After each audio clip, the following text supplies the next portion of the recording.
Hello, folks, and welcome to Dried Watermelon. We're going to start our Lord of the Rings series. I'm really looking forward to this one where we're going to compare the book or the books and the films as well.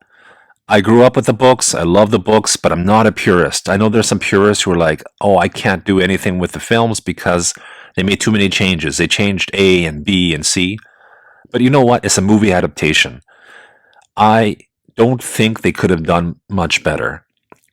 It's made for the screen. I would have watched a 9-hour film that was completely faithful to the text, but I understand that it's Hollywood and most people aren't going to watch a 9-hour film that they know nothing about. So for us hardcore fans, yes, that would have worked, but for others and for a marketing decision, I get why they didn't do that. No problem. But I'm going to go through this. I'm going to share some general reactions, some commentary, but also try to point out some of the differences between the books and the films.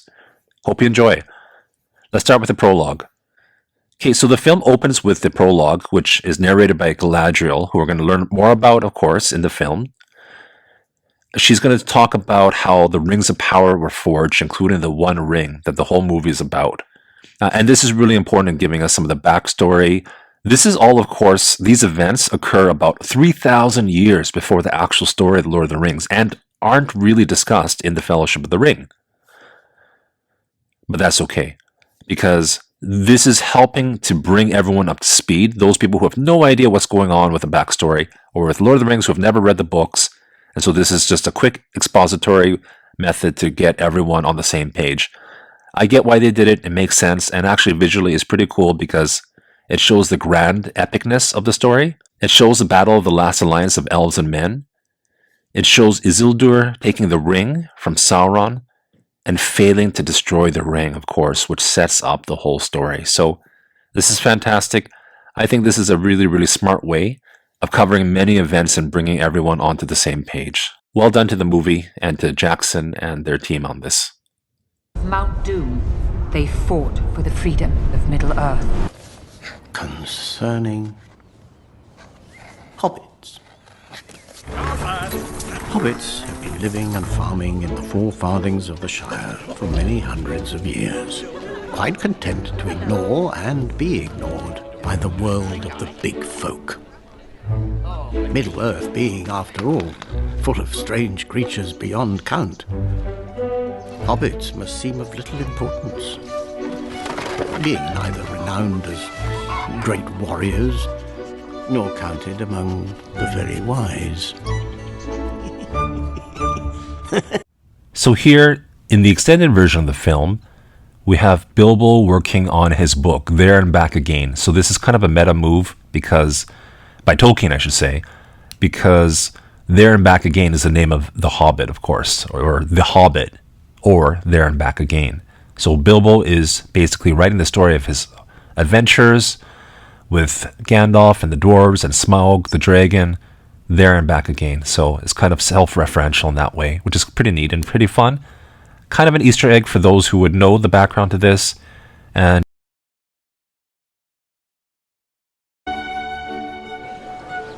yes, no doubt to others our ways seem quaint. But today of all days, it is brought home to me. It is no bad thing to celebrate a simple life.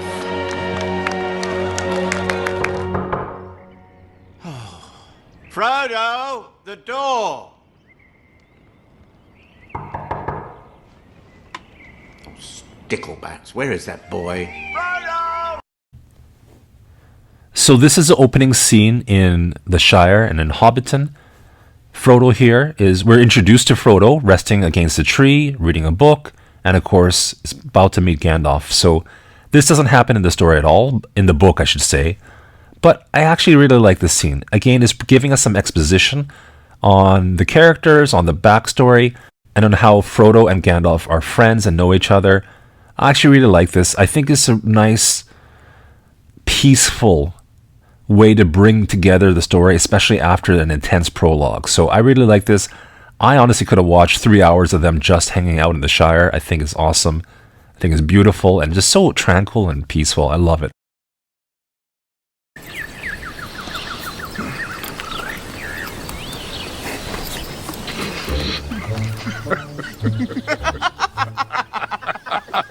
It's wonderful to see you, Gandalf.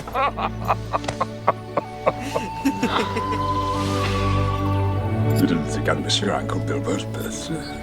If you're referring to the incident with the dragon, I was barely involved.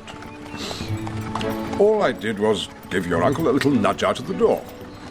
Whatever you did, you've been officially labeled a disturber of the peace.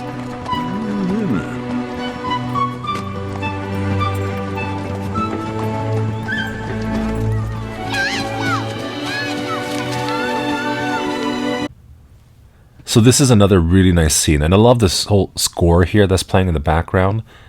It's really, really nice. It's peaceful, it's fun, and it's going to set the tone, of course, for the Shire and the Hobbiton that they're in, and making it known to be really placid, really lovely, and really idyllic, right? And a way to get away from the rest of the world and everything else that's dark and happening there.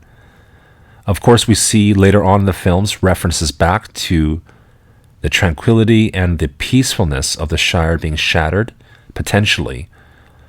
But this is important to set how peaceful and how beautiful it is early on. I love this part here when Gandalf's on his wagon and Frodo's with him and the fireworks goes off. The fireworks are great because it shows his playful side and how the hobbits actually see him. He's one of the Istari, right? He's one of the great 5 wizards that have come to help shape the events of Middle-earth and to fight Sauron and his schemes and his machinations. He's extremely powerful. He is old beyond understanding. He is sent on a mission, essentially, right? So we have to understand that Gandalf is not just some mere conjurer of tricks, which Gandalf himself will make reference to later on. But right now, it shows the innocent way that it shows his innocence and the way that the children see him and their naivety in a really nice, sweet, innocent way.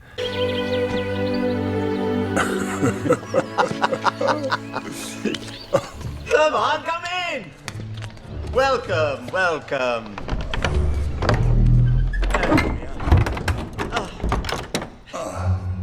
Tea? Or maybe something a little stronger.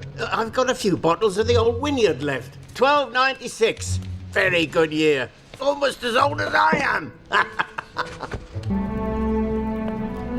In fact, I mean not to. So this is a really, really minor quibble. I actually don't really care about it, and I think it's actually nice that the change that they made, but I am going to try to point out as many differences as I can. In the book, this party that's happening for Bilbo's birthday, the tree at the middle, the book says tents began to go up. There was an especially large pavilion, so big that the tree that grew up in the field was right inside it. So the pavilion would have been larger than the tree. I guess logistically, people would be wondering how on earth these little hobbits got the pavilion over the tree. So it makes more sense, I guess, in that sense, that in here instead, the tree is in the center and there's no tent over it. It would look a little bit odd too.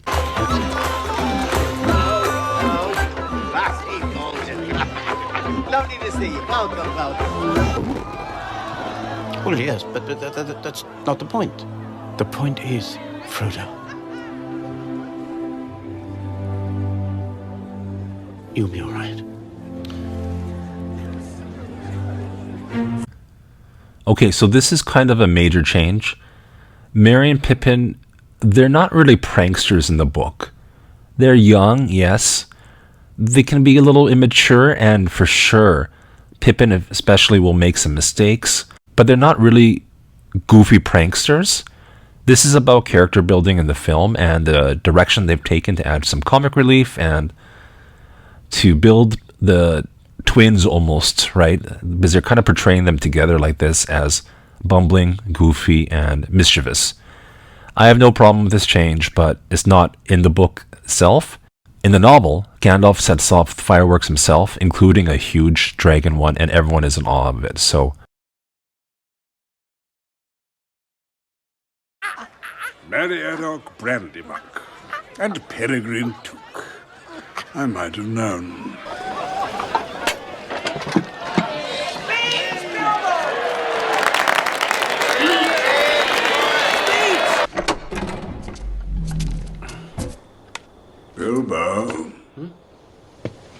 ring is still in your pocket.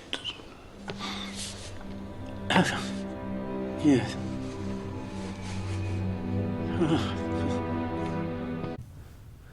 So Bilbo just leaves the ring on the floor, and then Gandalf will put it into an envelope and tell Frodo to keep it secret, keep it safe, which is great for dramatic effect, but in the book, Bilbo actually includes it with his will and then leaves it in an envelope for Frodo. So I get why they made the change, because then they would have to show a lot more about how the ring is going to get to Frodo. So I think it makes sense just to cut that out and just to leave it this way. And I'm sure you will, my dear friend. Goodbye, Gandalf. Goodbye, dear Bilbo.